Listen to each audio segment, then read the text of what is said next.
Well, the United Nations Human Rights Chief has renewed calls to end increasing violence in the occupied West Bank, where Israeli forces and illegal settlers have killed at least 500 Palestinians since the war in Gaza began in October. In a strongly worded statement, Volker Turk has described the killing, destruction and widespread human rights violations in the occupied territories as unacceptable. He's urging that the violence cease immediately. He also states that any allegation of unlawful killings must be thoroughly and independently investigated and those responsible held to account. The UN Human Rights Chief also says pervasive impunity for such crimes has been commonplace for far too long in the occupied West Bank. Let's go to Tamer. He's Associate Professor of Public Policy at the Doha Institute for Graduate Studies. Tamer, this report from the UN, it's a reminder, isn't it, that while we focus on what is happening in Gaza, the situation in occupied Palestine and the West Bank also continues to deteriorate.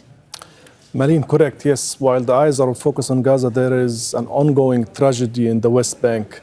It's not a secret that this right-wing government led by Netanyahu and the likes of Ben Gvir, the Israeli Minister of National Security, has been very explicit about its policies of expanding settlements in the West Bank. I mean, for them, the two-state solution is over. It's non-existent. So they have been very aggressive on expanding settlements in the West Bank. Ben Gvir has issued 100,000 gun license to arm settlers in the West Bank itself. The Israeli army activities has intensified. Also, they have been invading cities and towns, and so there is an ongoing uprising in the West Bank that has not received the adequate attention because of the genocidal war in Gaza.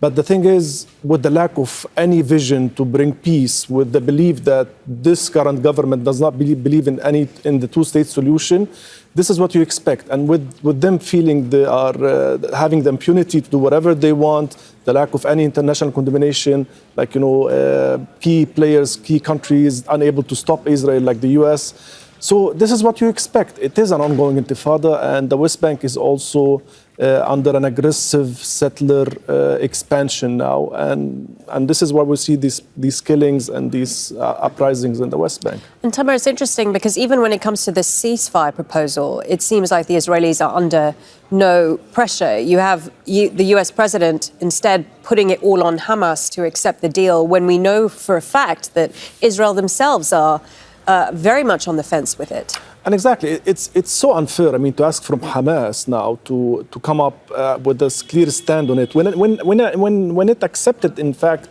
a similar proposal, the last draft of this proposal, Hamas approved it, but then Israel rejected it.